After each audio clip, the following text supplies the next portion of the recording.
yang kami hormati dan kami banggakan.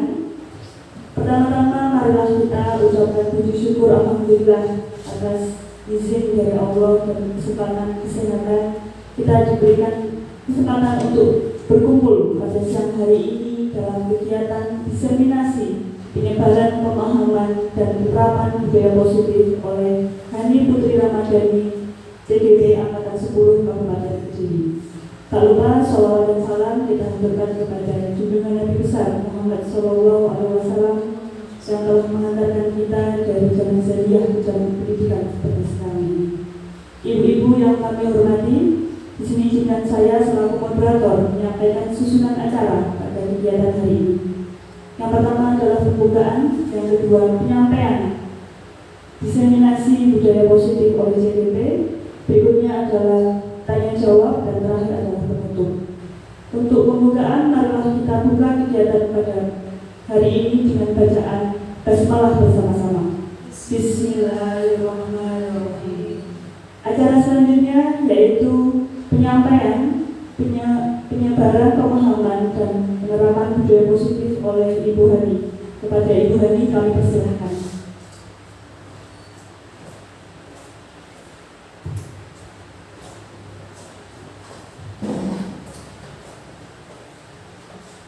Sebelumnya saya ucapkan terima kasih kepada moderator atas waktu yang telah diberikan. Assalamualaikum warahmatullahi wabarakatuh. Bagaimana kabarnya ibu-ibu hari ini? Alhamdulillah luar biasa. Saya ulangi ya, nanti jawabnya seperti itu ya. Bagaimana kabarnya ibu-ibu hari ini? Alhamdulillah luar biasa. Terima kasih. Ya baik, ibu-ibu semua, hari ini pada kesempatan kali ini izinkan saya untuk menyampaikan diseminasi menyebarkan pemahaman penerapan budaya positif. Nah, ini adalah dokumentasi penerapan budaya positif yang pernah saya lakukan. Yang pertama adalah pembuatan keyakinan kelas. Kemudian selanjutnya menerapkan segitiga restitusi. Jadi ketika ada murid yang memiliki masalah kesulitan atau apapun itu, penerapannya adalah dengan menggunakan segitiga restitusi. Untuk penjelasannya apa itu segitiga restitusi akan kita bahas nanti. Seperti itu ya ibu-ibu. Nah sebelumnya ini, lihat apa yang akan terjadi. Nah, Anda adalah A, tugas Anda adalah mengepal salah satu tangan Anda. Jadi ini adalah kita bermain peran. Ada yang bertugas menjadi A dan ada yang B. Nanti yang A tugasnya adalah mengepalkan salah satu tangannya. Coba Anda bayangkan bahwa Anda menyimpan sesuatu yang sangat berharga di tangan Anda itu. Nah, kemudian Anda perlu menjaga benda tersebut sekuat tenaga Anda karena begitu pentingnya untuk kehidupan Anda. Tuh, itu untuk bagian yang A. Kemudian untuk yang B, bertugas mengepalkan salah satu tangan Anda. Ini yang B tugasnya adalah menjadi merayu yang berperan sebagai A. Kira-kira nanti apa yang terjadi? Apakah A akan melepaskan atau tetap menggenggam tangannya? Seperti itu ya. Kita bisa dicoba dengan teman sebangkunya. Ada yang sebagai A dan juga sebagai B.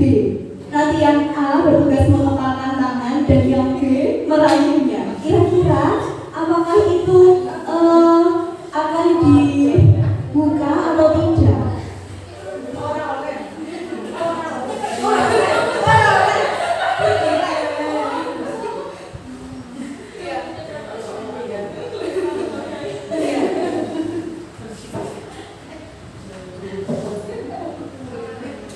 Iya, bagaimana ibu? Sudah dicoba? Sudah. Apa yang dilakukan oleh A? Apakah tangannya dibuka atau tetap semakin erat ya? Iya. Ada yang Ada yang kepala tangannya dibuka? Ada? Sulit. Iya. Iya, jadi itu coba bukan, ternyata sulit ya. Nah, itu adalah sama halnya seperti kita Bapak Ibu guru sebagai guru, miskonsepsi. Jadi konsep yang miss dari kita sebagai guru itu adalah ilusi bahwa guru itu mampu mengontrol murid. Diibaratkan sebagai kepala tangan itu tadi, antara guru dan murid ada bagian A dan bagian B. Kita ilusinya guru itu mampu mengontrol murid, yang menurut kita paham bahwa kita itu bisa untuk mengontrol mereka. Yang kedua, ilusi bahwa semua penguatan positif, efektif, dan bermanfaat. Jadi ketika kita memberikan penguatan-penguatan yang positif kepada murid, kita selalu menganggap bahwa itu adalah hal yang bermanfaat untuk dia, dan itu sudah hal positif, seperti itu. Kemudian yang ketiga, ilusi bahwa kritik dan membuat orang merasa bersalah dapat menguatkan karakter. Yang berikutnya, ilusi bahwa orang dewasa memiliki hak untuk memaksa. Nah, ini bisa kita refleksikan kepada diri kita nih Bapak Ibu. Next. Nah, faktanya, setelah kita lihat faktanya, ada stimulus respon dan juga teori kontrol pada tabel yang ada di layar ini. Stimulus respon, realitas kebutuhan kita sama. Teori kontrol, realitas kebutuhan kita berbeda. Ternyata kebutuhan kita itu berbeda. Setiap orang mempunyai kebutuhan yang berbeda-beda. Ya, kita tidak bisa menyamakan. Kemudian semua orang melihat hal yang sama, padahal setiap orang memiliki gambaran yang berbeda-beda. Kemudian bawahnya lagi, kita mencoba mengubah orang agar berpandangan sama dengan kita. Ternyata kita berusaha harusnya kita berusaha memahami pandangan orang lain tentang dunia. Jadi sama seperti tadi yang diibaratkan kepala tangan, kita mencoba untuk mengontrol dia, kita mencoba untuk merayu, entah menggunakan cara apapun itu supaya tujuan kita tercapai, yaitu orang tersebut membuka tangannya. Nah, selanjutnya orang lain, ini perilaku buruk dilihat sebagai suatu kesalahan. Ternyata semua perilaku itu memiliki tujuan. Jadi orang ketika melakukan kesalahan itu belum tentu dia pasti mempunyai tujuan, entah itu untuk diperhatikan, untuk apa, seperti itu. Kemudian orang lain bisa mengontrol saya, padahal hanya Anda yang bisa mengontrol diri Anda. Tadi ketika digenggam, meskipun dirayu bagaimanapun, kalau kita tidak mau membukanya, maka itu tidak akan terbuka. Selanjutnya, pemaksaan ada pada saat bujukan gagal. Ketika kita merayu orang dan tidak tercapai apa yang kita inginkan, itu yang terjadi adalah paksaan jadinya, itu. Kemudian ternyata kolaborasi dan konsensus menciptakan pilihan-pilihan baru. Jadi ketika kita justru mengkomunikasikan, mengkolaborasikan apa yang menjadi permasalahan, yang terjadi bukan pemaksaan lagi, tetapi bisa menciptakan pilihan-pilihan baru sebagai opsi penyelesaian masalahnya. Dan yang terakhir, model berpikir menang atau kalah. Nah, model berpikir menang atau menang, maksudnya seperti ini Bapak Ibu, yang di slide pertama sebelumnya tadi. Nah, ilusi bahwa orang dewasa memiliki hak untuk memaksa. Selanjutnya berapa? Kemudian di sini model berpikir menang kalah. Kadang kalau kita sudah merasa rayuan kita atau kita mampu mengontrol orang lain, itu kita merasa menang.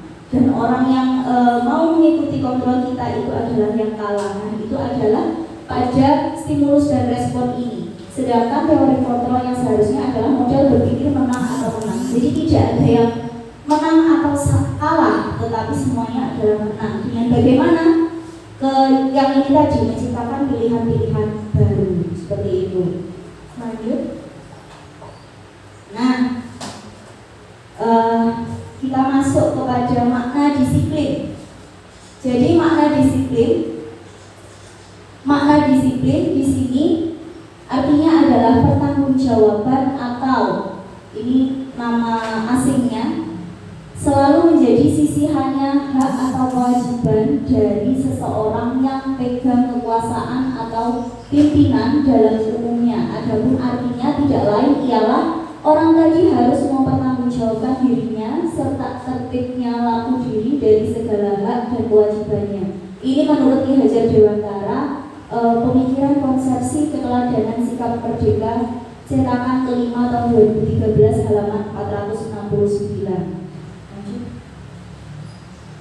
Nah, tujuannya sebagai pendidik, tujuan kita adalah menciptakan anak-anak yang memiliki disiplin sehingga mereka bisa berperilaku dengan mengacu pada nilai-nilai kebajikan universal dan memiliki motivasi intrinsik bukan ekstrinsik. Jadi yang dimaksud dengan motivasi intrinsik itu kira-kira apa Bapak Ibu? Ya, Puji? Ya, dari dalam. Intrinsik itu artinya dari dalam. Berarti motivasi intrinsik artinya adalah motivasi yang berasal dari dalam. Sedangkan ekstrinsik itu berarti motivasi yang asalnya dari luar. Seperti itu. Nah,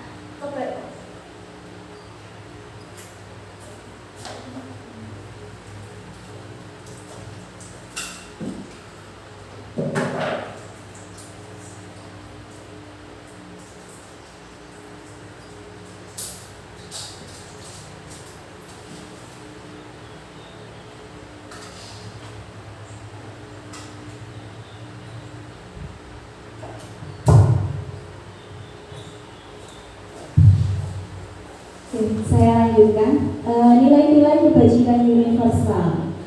Kita sebagai pendidik di kurikulum ini diberikan nilai-nilai kebajikan universal yang mencakup ini, yang diberi nama profil pelajar Pancasila. Ada berapa dimensi di sini, Bapak Ibu? Ada 6, oke? Bisa dibacakan apa aja kira-kira? Beriman bertakwa kepada Tuhan Yang Maha Esa. Kemudian ya, ada berkebinekaan global. Kemudian gotong royong, kreatif, bernalar kritis, dan mandiri. Nah, keenam dimensi ini adalah nilai-nilai kebajikan universal yang sudah dituangkan kepada kurikulum yang terbaru dan diberi nama profil pelajar Pancasila, seperti itu. Selanjutnya masuk ke dalam motivasi, hukuman, penghargaan, dan restitusi. Nanti setelah ini kita akan bahas satu persatu. Yang pertama tentang motivasi. Nah, motivasi tadi sempat kita bahas, ada dua ternyata ya.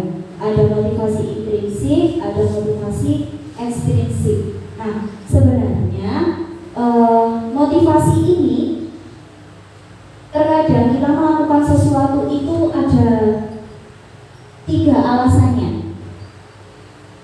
Ya, yang pertama bisa untuk menghindari ketidaknyamanan atau hukuman. Pernahkah kita melakukan itu? Jadi karena takut dengan hukuman dan menghindari ketidaknyamanan, nanti kalau aku tidak melakukan itu, nanti akan ada akibat yang tidak kita sanggup hadapi. Kira-kira pernah atau tidak Bapak Ibu? Contoh, kita melakukan datang pagi, misalkan kita masuk harusnya jam 7, tetapi kita datang setengah 7. Betul nggak yang kita lakukan? Tapi kira-kira motivasi kita itu untuk melakukan itu apakah karena kita takut untuk dihukum, atau kita merasa memang harus datang sebelum jam 7, atau bagaimana? Dua-duanya. Jadi dua-duanya. Nah, itu contohnya. Kemudian yang kedua, untuk mendapatkan imbalan atau penghargaan dari orang lain. Jadi kita melakukan hal kebaikan supaya dipuji, atau supaya kita mendapatkan uang, atau supaya kita mendapatkan reward apa Yang ketiga, untuk menjadi orang yang mereka inginkan dan menghargai diri sendiri dengan nilai-nilai yang mereka percaya. Nah, ini. Kemudian lanjut berapa?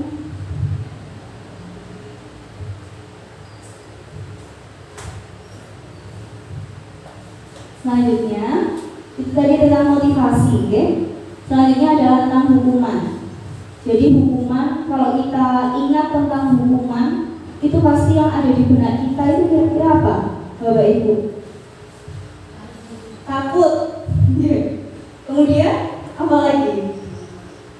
Menakutkan, mengerikan, seperti itu ya, hukuman kata-katanya. Nah, jadi hukuman itu identik dengan sesuatu yang menyakitkan. Kemudian tidak nyaman, pasti kita merasa tidak nyaman. Kemudian korban yang merasa korban itu mendapat keadilan, dan murid atau anak akan tersakiti.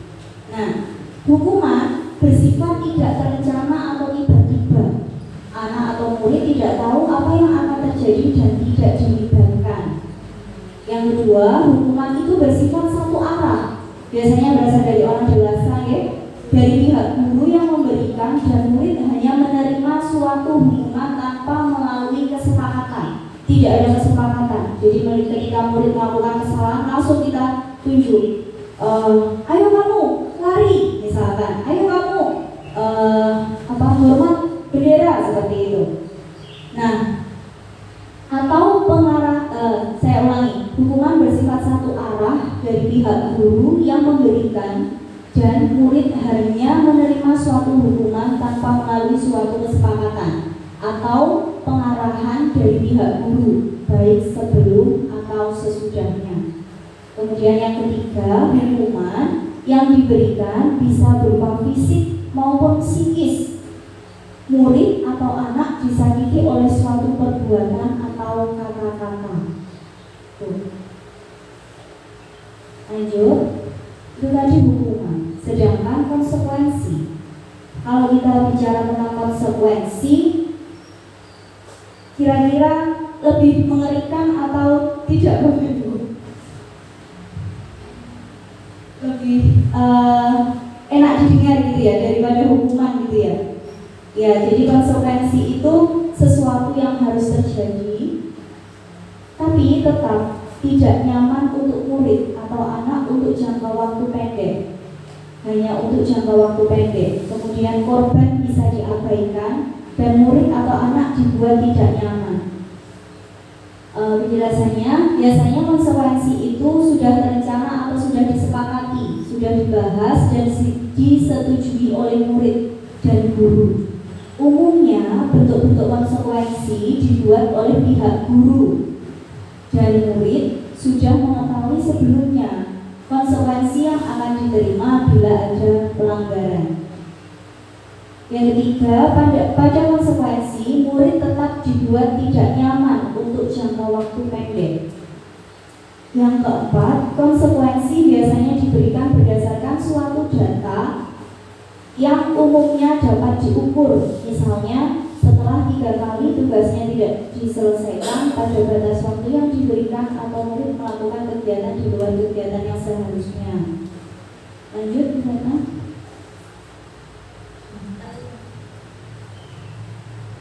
Nah, jadi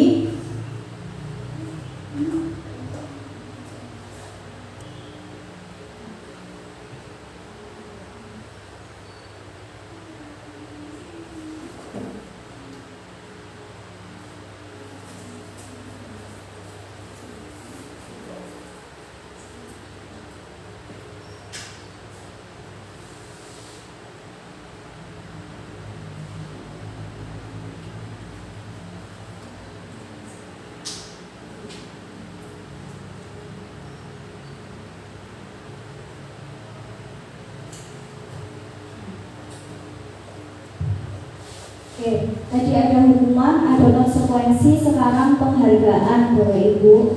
Penghargaan ini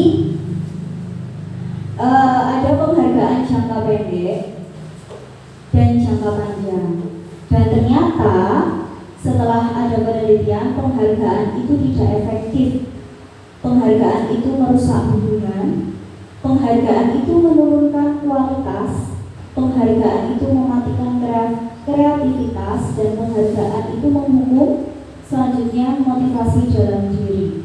Selanjutnya beratnya.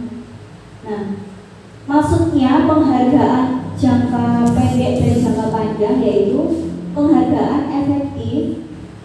Penghargaan itu bisa efektif jika kita menginginkan seseorang melakukan sesuatu yang kita inginkan dalam jangka waktu pendek saja. Kemudian jika kita menggunakan penghargaan lagi dan lagi, maka orang tersebut akan bergantung pada penghargaan yang diberikan. Lama-lama kalau kita selalu memberikan penghargaan, maka orang tersebut akan bergantung pada penghargaan yang diberikan, serta kehilangan motivasi dari dalam. Dan terakhir, jika kita mendapatkan penghargaan untuk melakukan sesuatu yang baik, maka selain kita senantiasa berharap mendapatkan penghargaan tersebut lagi, kita pun menjadi tidak menyadari tindakan baik yang kita lakukan. Lanjut. Nah, penghargaan juga bisa tidak efektif ketika bagaimana suatu penghargaan adalah suatu benda atau peristiwa yang diinginkan, yang dibuat dengan persyaratan. Hanya jika melakukan hal ini, maka Anda akan mendapatkan penghargaan yang diinginkan. Jika saya mengharapkan suatu penghargaan dan tidak mendapatkannya, maka saya akan kecewa dan berkecil hati, serta kemungkinan lain saya tidak akan berusaha sekeras sebelumnya. Kemudian jika kita memberikan seseorang suatu penghargaan untuk melakukan sesuatu, maka kita harus terus-menerus memberikan penghargaan itu jika kita ingin orang tersebut meneruskan perilaku yang kita inginkan. Jadi kalau kita sudah memberikan penghargaan dalam jangka waktu panjang, kalau orang tersebut mau melakukan itu terus, kita konsekuensinya harus memberikan penghargaan terus. Jadi dia jadi tidak ada motivasi dalam dirinya. Kemudian orang yang berusaha berhenti merokok atau orang yang berusaha diet menguruskan badan, bila diberikan penghargaan hampir pasti tidak berhasil, justru tidak berhasil. Lanjut. Nah, selanjutnya adalah penghargaan merusak hubungan. Jadi maksudnya di sini adalah ketika seseorang diberi penghargaan atau dipuji di depan orang banyak, maka yang lain akan merasa iri. Jadi itulah yang dimaksud dengan penghargaan dapat merusak hubungan. Kemudian jika seorang guru sering memberikan penghargaan kepada murid-muridnya, besar kemungkinan murid-muridnya termotivasi hanya untuk menyenangkan gurunya. Mereka tidak akan bersikap jujur kepada guru tersebut. Kemudian penghargaan menciptakan persaingan di dalam kelas, dan persaingan menciptakan kecemasan. Nah, selanjutnya mereka yang percaya bahwa mereka tidak memiliki kesempatan untuk mendapatkan penghargaan akan berhenti mencoba. Jadi untuk yang tidak dapat penghargaan, dia justru akan berkecil hati dan berhenti untuk mencoba. Selanjutnya adalah penghargaan dapat menurunkan kualitas. Contohnya di sini ada pengamatan yang dilakukan pada sekelompok mahasiswa-mahasiswi yang sedang kerja praktik di sebuah surat kabar universitas. Saat itu mereka sedang belajar menuliskan sebuah artikel tentang sebuah judul berita utama. Seiring waktu, mahasiswa atau mahasiswi tersebut semakin mampu bekerja dengan cepat. Kemudian ada beberapa mahasiswa-mahasiswi yang dibayar untuk setiap judul berita utama yang mereka mampu hasilkan. Dan setelah beberapa lama, mahasiswa-mahasiswi yang dibayar ini hasil kinerjanya berhenti berkembang, justru berhenti berkembang. Mereka yang tidak menerima bayaran terus berupaya mengasah diri menjadi lebih baik, dan yang tidak menerima bayaran justru mengasah dirinya menjadi lebih baik. Ini penghargaan mematikan kreativitas. Ternyata penghargaan yang diberikan itu dapat mematikan kreativitas. Bagaimana? Kok bisa? Jadi murid-murid diminta berpikir mengenal hadiah atau penghargaan yang bisa mereka dapatkan bila berhasil menulis sebuah puisi. Nah, kreativitas kelompok murid-murid ini menjadi berkurang. Kenapa?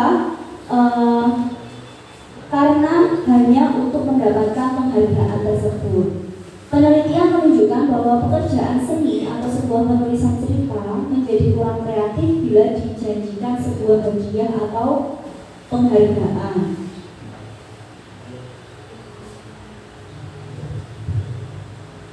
Berikutnya, penghargaan ternyata mampu menghukum. Penghargaan menghukum mereka yang tidak mendapatkan penghargaan. Misalnya dalam sistem ranking, mereka yang mendapatkan ranking kedua akan merasa paling dihukum. Nah, mereka memberikan penghargaan dan hukuman adalah hal yang sama karena keduanya mencoba mengendalikan perilaku seseorang. Jadi ketika kita memberikan penghargaan atau hukuman, itu adalah salah satu usaha kita untuk mengontrol perilaku seseorang. Padahal tadi di awal kita mencoba menjadi A dan B, ternyata tidak bisa. Yang bisa mengontrol diri kita adalah diri sendiri, seperti itu. Nah, ini motivasi dalam diri, intrinsik. Jadi betul tadi yang disampaikan Bu Uci, motivasi intrinsik itu adalah motivasi yang berasal dari dalam diri. Nah, jika kita memberikan penghargaan kepada seorang anak pada saat dia sedang merasa bangga dengan pencapaian sendiri, maka kita akan mengambil kegembiraan yang saat itu juga sedang dirasakan secara alamiah. Ternyata seperti itu, Bapak Ibu. Nah, ini baik penghargaan maupun hukuman itu adalah cara-cara mengontrol perilaku seseorang yang menghancurkan potensi untuk pembelajaran yang sesungguhnya. Menurut Kohn, secara ideal tindakan belajar itu sendiri adalah penghargaan sesungguhnya. Jadi penghargaan yang ketika dia belajar, itulah penghargaan yang dia dapatkan sebagai menghargai dirinya sendiri. Seperti itu. Lanjut. Berikutnya adalah restitusi. Jadi restitusi ini adalah proses menciptakan kondisi bagi murid untuk memperbaiki kesalahan mereka sehingga mereka kembali pada kelompok mereka dengan karakter yang lebih kuat. Itu menurut Gosen 2004, tahun 2004. Juga merupakan proses kolaboratif yang mengajarkan murid untuk mencari solusi untuk masalah mereka dan membantu murid berpikir tentang orang seperti apa yang mereka inginkan dan bagaimana mereka harus memperlakukan orang lain.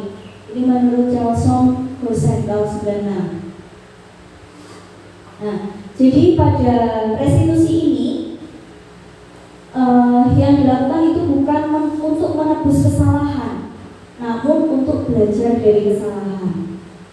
Kemudian restitusi ini juga justru untuk memperbaiki hubungan. Jadi tadi kalau penghargaan ternyata merusak hubungan, nah di restitusi ini justru memperbaiki hubungan. Kemudian pada restitusi itu fokus pada solusinya, bukan siapa yang salah, siapa yang menang, siapa yang kalah. Kemudian ada tawaran, bukan paksaan, tidak lagi memaksa.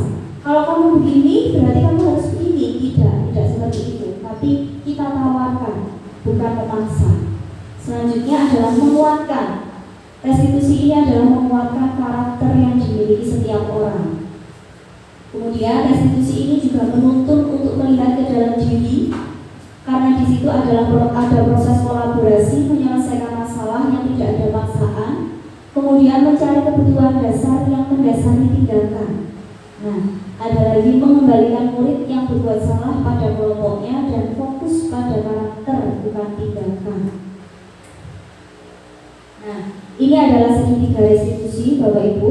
Segitiga restitusi ini adalah menstabilkan identitas. Jadi ketika kita menghadapi murid-murid yang sedang bermasalah, ada 3 tahapan dalam segitiga restitusi untuk menyelesaikan masalah tersebut. Yang pertama adalah menstabilkan identitas. Jadi ketika kita menghadapi murid-murid kita yang sedang bermasalah itu tidak seharusnya kita menghadapi dengan penuh emosi. Nah, di tahap menstabilkan identitas ini, teori kontrol yang bisa kita lakukan kepada murid kita adalah kita semua akan melakukan hal yang terbaik yang bisa kita lakukan. Biasanya pada tahap menstabilkan identitas ini kita mengucapkan kata-kata seperti sebagai manusia kita pasti pernah melakukan kesalahan. Nah seperti itu. atau kamu pasti mempunyai tujuan melakukan hal tersebut. Nah, seperti itu Bapak Ibu. Jadi kita tidak langsung melakukan menyalahkan murid kita ketika murid kita melakukan kesalahan. Ini adalah tahap awal supaya kita dapat menggali permasalahan yang ada. Yang kedua adalah validasi tindakan yang salah. Yang ketiga adalah menanyakan keyakinan. Nah, menanyakan keyakinan di sini adalah kita semua memiliki motivasi internal, tadi motivasi intrinsik. Biasanya di dalam sebuah kelas itu kita sudah mempunyai keyakinan yang kita buat. Nah, itu kita bisa tanyakan kembali ke anak tersebut tentang keyakinan kelas yang ada. Lanjut berapa? Nah, ini Bapak Ibu, tadi kita sudah membahas tentang hukuman. Jadi ada hukuman, ada penghargaan ya tadi. Itu adalah masuk ke dalam identitas yang gagal, disebut sebagai identitas gagal. Karena ternyata meskipun diberikan penghargaan, itu tidak menjamin seseorang mendapatkan motivasi intrinsiknya. Kemudian kalau identitas sukses, nah itu dikaitkan dengan konsekuensi dan restitusi. Tentang keyakinan kelas. Nah, apakah Bapak Ibu sudah pernah untuk mengajak anak-anak membuat keyakinan kelas di kelas? Sudah pernah atau belum? Sudah ya? Iya. Lanjut. Nah, ini adalah tahapan menciptakan program pembentukan keyakinan kelas. Nah, ini nanti bisa kita praktekkan untuk yang belum membuat keyakinan kelas. Nah, jadi kalau di keyakinan kelas itu bersifat lebih abstrak Bapak Ibu. Kalau biasanya tidak boleh terlambat, nah seperti itu kan spesifik ya. Kalau di keyakinan kelas itu biasanya menggunakan kalimat-kalimat yang lebih abstrak. Contoh disiplin, nah seperti itu. Tanggung jawab, seperti itu. Kemudian yang kedua, keyakinan kelas berupa pernyataan universal, jadi masih bersifat umum. Kemudian pernyataan keyakinan kelas senantiasa dibuat dalam bentuk yang positif. Yang keempat, keyakinan kelas hendaknya tidak terlalu banyak sehingga mudah diingat dan dipahami oleh semua warga kelas. Yang kelima, keyakinan kelas sebaiknya sesuatu yang dapat diterapkan di lingkungan tersebut. Karena asalnya dari anak, biasanya itu sudah pasti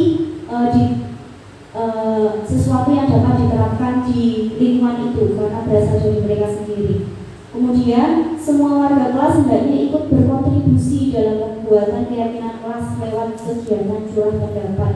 Jadi sebagai guru kita bisa memfasilitasi sebagai fasilitator mereka untuk dapat mencurahkan pendapatnya. Kira-kira keyakinan kelas kita apa aja ya anak-anak, seperti itu. Yang terakhir adalah bersedia meninjau kembali keyakinan kelas dari waktu ke waktu. Kita sebagai guru juga seperti itu, meskipun sudah dibentuk keyakinan kelas, nah kita tetap meninjau kembali apakah keyakinan kelas tersebut benar-benar dilakukan atau tidak. Nah, ini yang menjadi pertanyaan. Mengapa keyakinan kelas bukan peraturan kelas? Kira-kira apa jawabannya Bapak Ibu? Kenapa kok keyakinan bukan peraturan? Mungkin karena peraturan pasti ada hukuman. Iya, Bu Fe. Mungkin yang lain? Oh, peraturan itu dari kelas sudah ada sebelumnya, bukan dari anak-anak. Ya, jadi betul sekali Bapak Ibu. Kalau keyakinan kelas itu kita buatnya bersama-sama dengan anak-anak. Jadi hal yang bisa kita tawarkan dan kita sepakati bersama-sama itu adalah keyakinan kelas.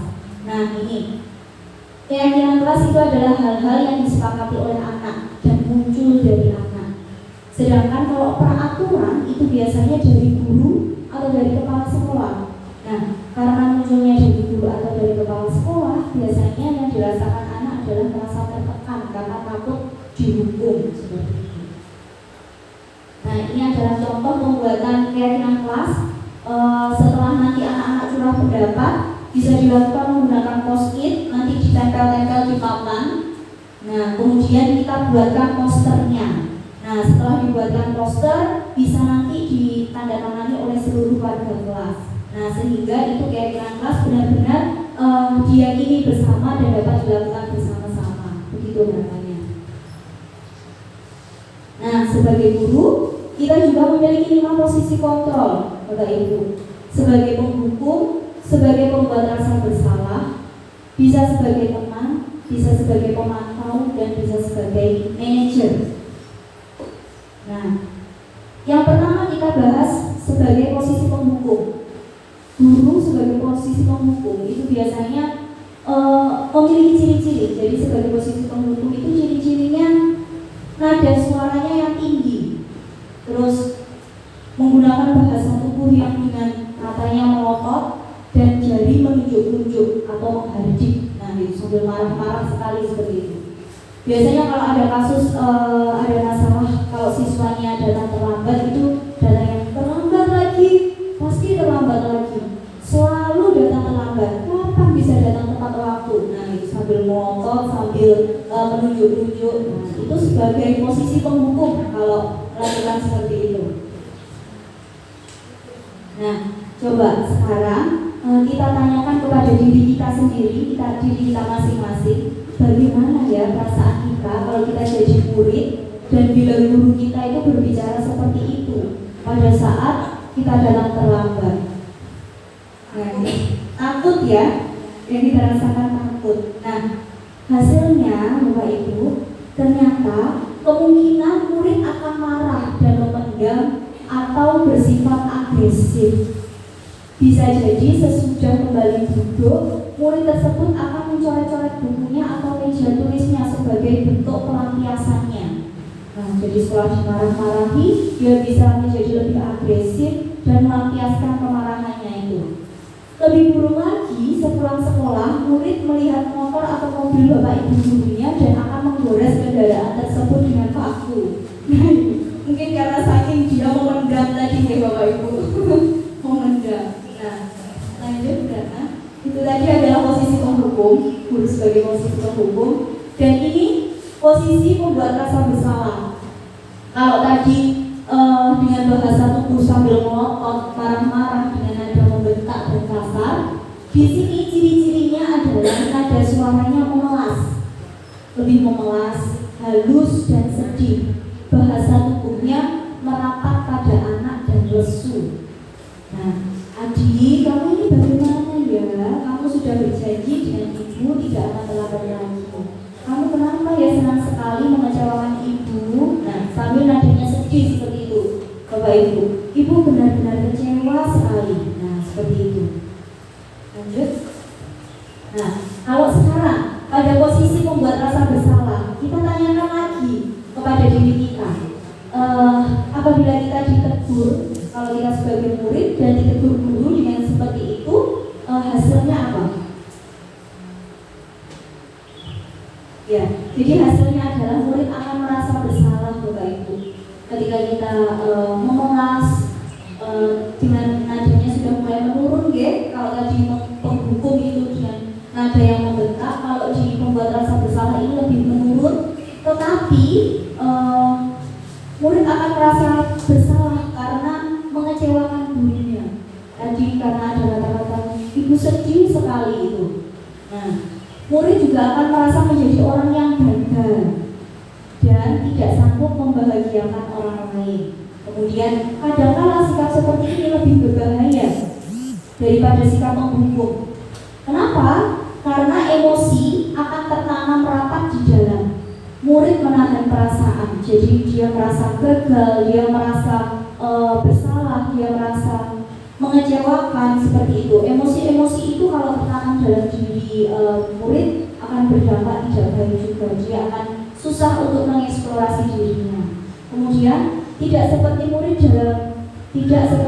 dalam dengan guru penghukum, di mana murid bisa melupakan amarahnya. Kalau tadi di penghukum, murid bisa melupakan amarahnya dengan mencoret kendaraan atau mencoret mobil gurunya atau seperti apa, seperti itu.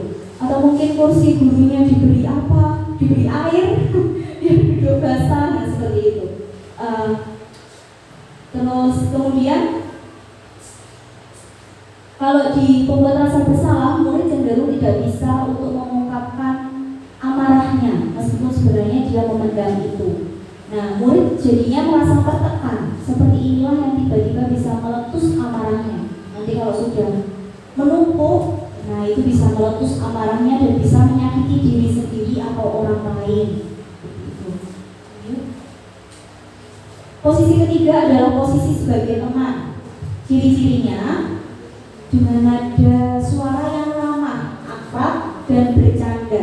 Bahasa tubuhnya itu biasanya merata pada murid, mata dan senyum jenaka. Jadi gurunya tidak marah, tapi justru senyum jenaka, tapi posisinya seperti temannya. Nah, jadi Adi, ayolah, bagaimana sih kamu? Kemarin kamu sudah janji loh ke bapak, kenapa terlambat lagi? Sambil tertawa ringan seperti itu. Ya sudah, tidak apa-apa, duduk dulu sana, nanti Pak Guru bantu kamu ini. Nah seperti itu, itu adalah posisi teman, gitu Pak Ibu, sambil senyum-senyum biasanya. Nah lanjut. Dan perasaannya ketika gurunya itu sebagai teman, ternyata hasilnya kepada murid adalah murid akan merasa senang dan akrab dengan guru. Memang betul ya, bisa menjadi akrab dengan guru. Ini termasuk dampak yang positif. Hanya saja di sisi negatif, murid tersebut menjadi tergantung pada gurunya. Ya, tergantung. Bila ada masalah, dia merasa bisa mengandalkan guru tersebut untuk membantunya. Akibat lain dari posisi teman, Adi hanya akan berbuat sesuatu bila yang menyuruh adalah gurunya, dan belum tentu berlaku sama dengan guru atau orang lain. Jadi kalau disuruh guru yang lain belum tentu dia mau, karena dia sudah merasa cocok dengan guru yang sebagai posisi teman tadi. Lanjut. Yang keempat adalah posisi pemantau. Ciri-cirinya, nada suaranya cenderung lebih datar. Nada suaranya datar, bahasa tubuhnya formal. Nah, guru bisa berkata seperti ini, Haji, tahukah kamu jam berapa kita mau mulai? Nah, Adinya menjawab, tahu Pak. Nah, gurunya jawab lagi, kamu terlambat 15 menit. Dengan nada datar, wajahnya juga tidak berekspresi, seperti itu ya. Apakah kamu sudah mengerti konsekuensi yang harus dilakukan bila terlambat? Nah, ini dengan nada yang datar. Nah, bagaimana perasaan murid ketika dilakukan seperti ini? Murid memahami konsekuensi yang harus dijalankan karena telah melanggar salah satu peraturan sekolah. Guru tidak menunjukkan suatu emosi yang berlebihan, jadi marahnya tadi datar. Guru tidak menunjukkan suatu emosi yang berlebihan, menjadi marah atau membuat merasa berbuat salah. Kemudian murid tetap dibuat tidak nyaman, yaitu dengan harus tinggal kelas pada waktu jam istirahat dan mengerjakan tugas. Nah, untuk mengejar ketertinggalan seperti itu biasanya. Kemudian guru tetap harus memantau murid pada saat mengerjakan tugas di jam istirahat, karena murid tidak bisa tinggal seorang diri. Jadi muridnya menjadi tidak bisa jalan sendiri, tidak bisa mandiri, tapi bergantung pada muridnya. Posisi manajer. Di sini, di posisi manajer ini, ciri-cirinya adalah nada suaranya halus, bahasa tubuhnya tidak kaku dan mendekat ke murid. Contohnya, Adi, apakah kamu mengetahui jam berapa sekolah dimulai? Nah, Adinya menjawab, tahu Pak, jam 7. Nah, gurunya jawab lagi, ya, jadi kamu terlambat. Kira-kira bagaimana kamu akan memperbaiki masalah ini? Nah, pada kalimat ini sudah ditunjukkan bahwa fokus dari sebuah maksudnya posisi manajer ini adalah memperbaiki masalah. Nah, jadi langsung kira-kira bagaimana kamu akan memperbaiki masalah ini? Nah, kemudian Adi menjawab, saya bisa menanyakan teman saya Pak untuk mengejar tugas yang tertinggal. Nah, guru baik itu bisa dilakukan. Apakah besok akan ada masalah untuk kamu agar bisa hadir tepat waktu ke sekolah? Nah, Adinya menjawab, tidak Pak, saya bisa hadir tepat waktu. Gitu. Baik, saya hargai usahamu untuk memperbaiki diri. Jadi kira-kira di posisi manajer ini, ketika kita menjadi murid dan kita datang terlambat, kemudian guru kita memposisikan dirinya sebagai manajer, apa yang kita rasakan Bapak Ibu? Ya, jadi gurunya kan tidak perlu marah, tidak perlu meninggikan suara, apalagi sambil menunjuk-nunjuk pada posisi penghukum tadi, atau membuat rasa bersalah sehingga murid merasa sangat kecewa atau bagaimana ya. Kemudian posisi manajer ini guru akan mengembalikan tanggung jawabnya kepada murid untuk mencari jalan keluar dari permasalahan yang dilakukan, tentu saja tetap dengan bimbingan yang dilakukan oleh guru. Nah, ini ada contoh kasus.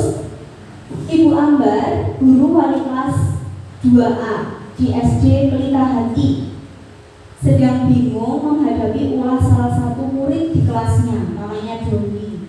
Beberapa anak di kelas 2A telah datang padanya dan mengeluhkan Doni seringkali meminta bekal makan siang mereka dengan paksa. Jika Anda menghadapi situasi seperti Ibu Ambar, apa yang Anda lakukan? Menurut Anda, kira-kira apa alasan Doni melakukan hal itu? Apa kira-kira, Bapak Ibu? Apa yang akan kita lakukan kalau kita menghadap sebagai Ibu Ambar? Kalau kita sebagai Ibu Ambar, kira-kira apa yang akan kita lakukan?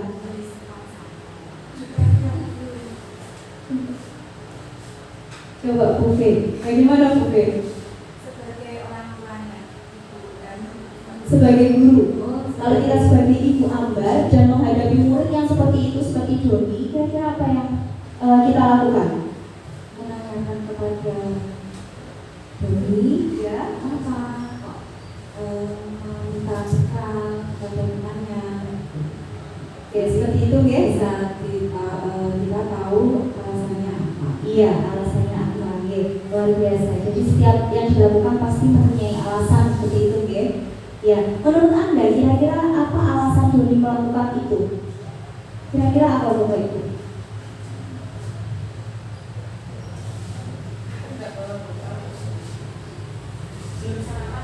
Belum sarapan, ya bisa jadi ya, bisa jadi tidak bawa bekal, bisa jadi belum sarapan dan sebagainya. Oke, lanjut. Nah, jadi sebagai guru kita harus memahami kebutuhan anak didik kita untuk menemukan solusi pendidikan yang berpusat pada murid. Jadi kita kembali kepada murid, berpusat pada murid. Apapun yang kita lakukan itu karena kita sebagai pendidik, berarti kita akan melakukan hal-hal yang mempunyai dampak yang baik pada murid kita.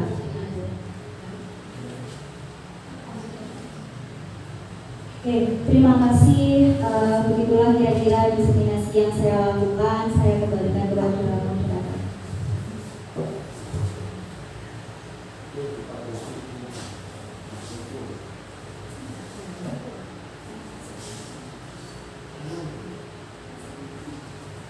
Terima kasih. Kami sampaikan kepada Ibu Hani selaku Jiganda Angkatan 10 Kabupaten Kediri. Untuk sesi selanjutnya yaitu sesi tanya jawab. Monggo Ibu dan Bapak-bapak sekalian yang punya pertanyaan kami persilahkan. Iya, Bapak monggo pertanyaan. Terima kasih atas waktu yang diberikan kepada saya dan sebelumnya saya juga mengucapkan selamat kepada Bu Hani sama Bu Nana yang lolos ini mau mengikuti program dari guru penggerak, dan ini sudah luar biasa, dan ini bisa menjadi motivasi bagi guru-guru yang lain yang belum terdaftar atau ikut guru penggerak, atau mungkin aturannya itu maksimal usia 50 tahun. Kalau saya sudah lebih dari 50 tahun.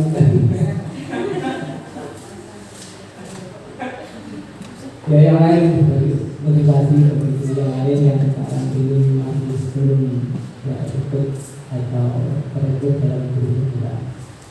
Mengenai dari materi yang disampaikan yaitu budaya positif, ternyata juga sangat baik kalau kita perhatikan budaya positif positif ini juga sangat baik, dan ini permasalahannya banyak siswa ini tiap hari dalam kita menemui sebagai pendidik atau pengajar di sekolah ini pasti akan menemui hal-hal seperti apa yang sudah disampaikan oleh Bu Ani sama Bu Rana kemarin, seperti ini materi tadi adalah memberikan hukuman dan sebagainya, motivasi, kemudian konsekuensi, kemudian motivasi.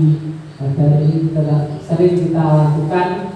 Setelah mencermati dari penjelasan dari beliau berdua tadi, kok ternyata itu justru kita melakukan itu ternyata juga ada salahnya, kurang benar, seperti memberikan hukuman itu nanti kalau kita itu sebagai penghukum tentunya kita wajah kita itu menyenangkan atau gimana, akhirnya bisa membuat anak didik itu justru menjadi takut atau mungkin ya takut gitu ya.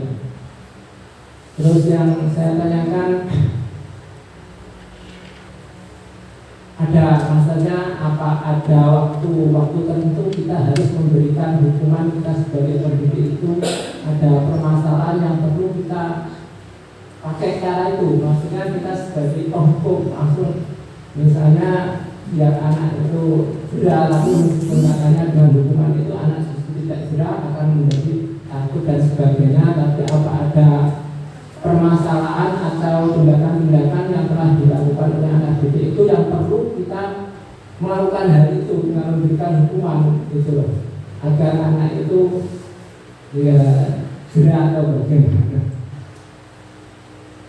Terus selanjutnya mengenai penghargaan ini juga sering kita lakukan, tapi nyatanya dari penjelasan tadi juga memberikan penghargaan itu juga akan merusak dari anak itu sendiri. Misalnya kita dalam anak yang mendapatkan juara itu diberikan ya sertifikat dan sebagainya, bagaimana atau memenangkan lomba anak diberikan hadiah dan sebagainya, ternyata itu kok bisa mematikan kreativitas anak dalam kelanjutannya. Terus tindakan apa yang cocok untuk memberikan agar motivasi anak itu bisa tumbuh terus, tadi dijelaskan dengan cara dalam proses pembelajaran.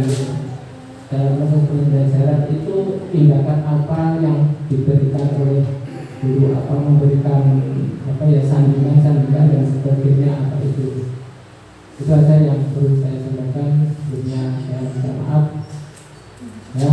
Akhir kalam juga Assalamualaikum warahmatullahi wabarakatuh.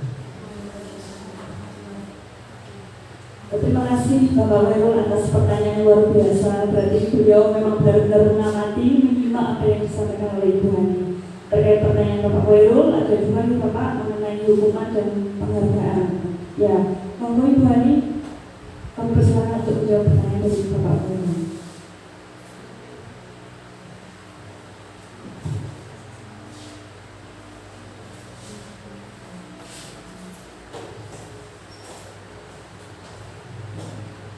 Baik, terima kasih atas pertanyaannya Bapak Khairul. Tadi ada dua, ternyata kok hukuman dan penghargaan itu bisa mematikan kreativitas murid. Kemudian bagaimana cara kita?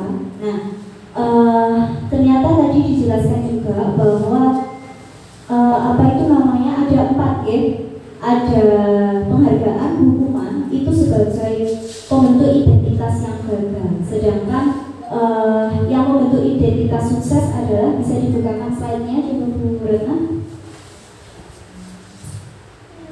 Nah, sambil menunggu Bu Retna.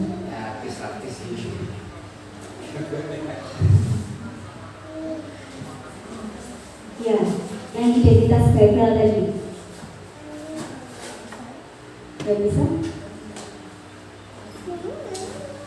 Nah, di sini Bapak mungkin di sini kan ada hukuman dan penghargaan. Ternyata di situ bisa membuat identitas gagal, membentuk identitas gagal. Kenapa seperti itu? Ternyata kalau dari segi penghargaan yang dilakukan dalam jangka panjang, misalkan kita sebagai orang tua memberikan penghargaan kepada murid kita secara terus menerus, akhirnya yang terjadi pada anak dimaksud adalah melakukan sesuatu bukan lagi dengan motivasi yang ada di dalam dirinya, tetapi apa?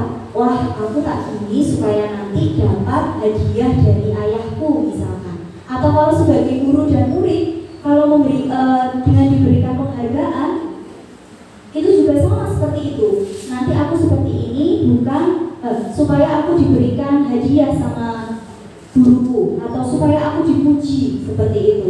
Nah, apa itu namanya? Dan di sini ada identitas sukses. Identitas sukses itu adalah yang dibentuk dari konsekuensi dan restitusi. Restitusi ini membuat anak itu menjadi lebih mampu menjadi dirinya sendiri. Kalau kita memberikan pilihan-pilihan, itu mereka mampu memilih dengan pilihannya sendiri. Jadi lebih datangnya motivasi itu dari dalam dirinya. Kalau diberikan penghargaan itu jadi nanti motivasinya berasal dari luar, bukan lagi dari dirinya. Padahal ketika kita melakukan sesuatu sebagai bentuk penghargaan yang paling baik itu adalah justru ketika dia berproses dalam belajarnya. Nah, jadi ketika dia berproses itu adalah sebuah hadiah karena dia pasti akan mendapatkan sesuatu dalam dirinya. Kualitas dirinya itu pasti akan bertambah. Seperti itu. Itu yang dimaksud dengan penghargaan itu justru memberikan identitas yang gagah. Seperti itu. Kemudian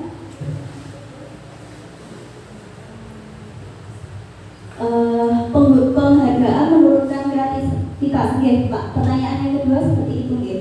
Kurang lebih jawabannya adalah sama. Jadi ketika kita memberikan penghargaan, jadi itu motivasinya jadi supaya kita mendapatkan menurunkan kalau diberi penghargaan, akhirnya kreativitas kita itu hanya terhenti, tidak berkembang. Oh, seperti ini aja ternyata sudah diberikan penghargaan seperti itu. Jadi efeknya yang diberikan kepada dalam diri itu seperti itu, bukan lagi memiliki motivasi dalam dirinya. Saya ulangi, jadi bahwa penghargaan yang paling baik itu adalah ketika dia berproses dan akhirnya menghasilkan sesuatu yang luar biasa dalam diri itu adalah penghargaan yang luar biasa. Sebenarnya penghargaan yang sangat luar biasa di sini. Kurang lebih seperti itu, Bapak.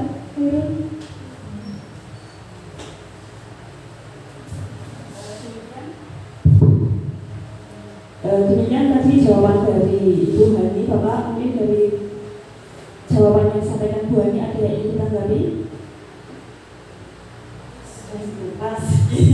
Terima kasih.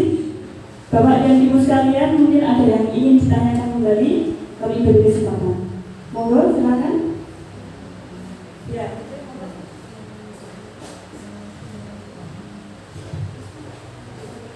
Ini saya mau bertanya mengenai masalah menstabilkan identitas.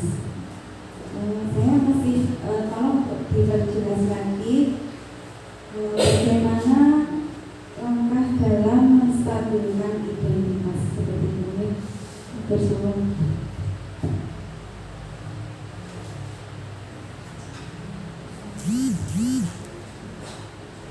Ya, terima kasih atas pertanyaan Bu D. Jadi pertanyaannya bagaimana cara kita untuk menstabilkan identitas guru kita.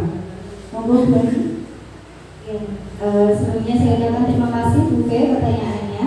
Jadi ini tadi kita bahas tentang segitiga restitusi, bagaimana kita menghadapi permasalahan anak didik kita. Jadi ada tahap yang pertama yaitu menstabilkan identitas. Yang dimaksudkan di sini adalah kita sebagai guru harus menyadari bahwa setiap manusia itu pernah melakukan kesalahan dan setiap orang itu pasti memiliki kesalahan juga. Kita sebagai guru pun tidak luput dari itu. Oleh karena itu pada tahap menstabilkan identitas ini kita membuat murid kita supaya tidak bersedih hati, kecewa, berkecil hati seperti itu. Biasanya ditandai dengan kata-kata ya memang setiap manusia itu pernah melakukan kesalahan, atau ya Bu Hani juga pernah melakukan seperti itu. Kalau Bu Hani jadi kamu, mungkin Bu Hani akan melakukan hal yang sama seperti kamu, seperti itu. Jadi itu adalah tahap untuk kita menstabilkan identitasnya, tidak membuat dia berkecil hati, kecewa, atau seperti itu. Seperti itu Bu Fe.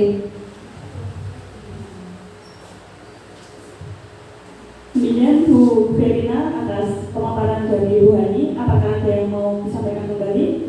Sudah cukup ya, sudah jelas ya. Mungkin Bapak Ibu yang lainnya ada pertanyaan yang ingin disampaikan? Ya, silakan Bu Uci. Terima kasih atas kesempatan yang sudah diberikan. Di sini saya ingin bertanya, misal saya ada kasus di kelas yang seperti ini.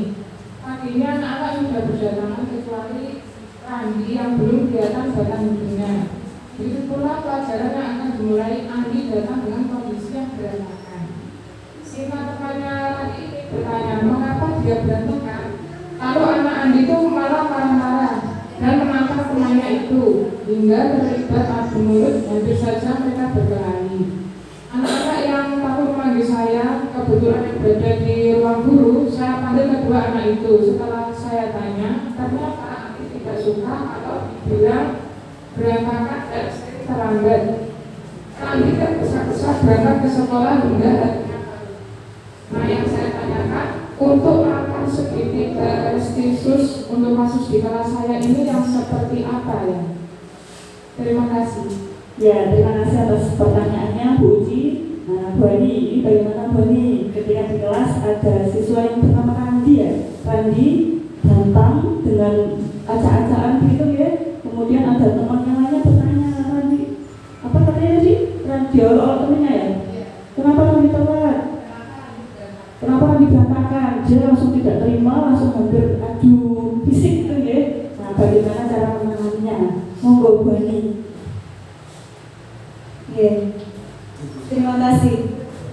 Terima kasih atas pertanyaannya Bu Uci. Jadi ketika ada murid yang seperti itu, nah langkah yang bisa kita lakukan adalah tadi pada segitiga restitusi ada 3 tahap, yaitu yang menstabilkan identitas, ada validasi tindakan yang salah, dan juga menanyakan keyakinan. Jadi bisa kita ajak siapa tadi, Randy ya, Randy untuk kita ajak berbicara, ya seperti itu. Terus kita tanyakan mengenai 3 tahapan ini, gunakan 3 tahapan ini. Kita stabilkan identitas. Kira-kira setiap orang itu pasti melakukan kesalahan Randy. Kira-kira Bu Hani juga mungkin pernah melakukan kesalahan seperti itu. Kemudian pada tahap validasi tindakan yang salah. Nah, ini kita bisa tanyakan ke Randy. Kira-kira yang dia lakukan seperti itu alasannya apa? Nah, kalau yang sudah bercerita dengan nyaman kepada kita bisa menanyakan kembali keyakinan yang ada. Karena pasti di dalam setiap sekolah, di dalam setiap kelas itu juga ada keyakinan yang dimiliki terkait dengan kerapian, kedisiplinan, seperti itu. Supaya alasannya supaya Randy tidak mengulangi kesalahan yang sama. Jadi kita bisa menawarkan kepada Randy kira-kira yang bisa dia lakukan supaya tidak terjadi lagi hal-hal tersebut apa, seperti itu. Mungkin seperti itu Bu Uci.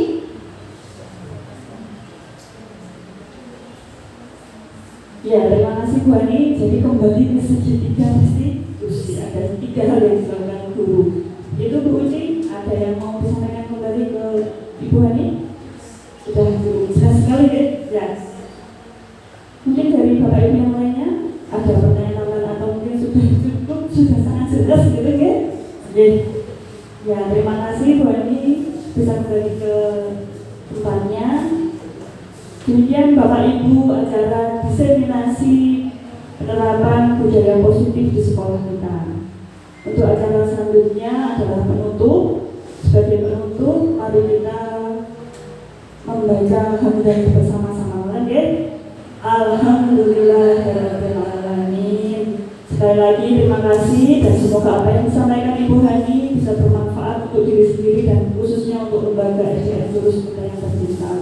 Demikian dari kami, mohon maaf apabila ada kesalahan. Kami akhiri. Assalamualaikum warahmatullahi wabarakatuh.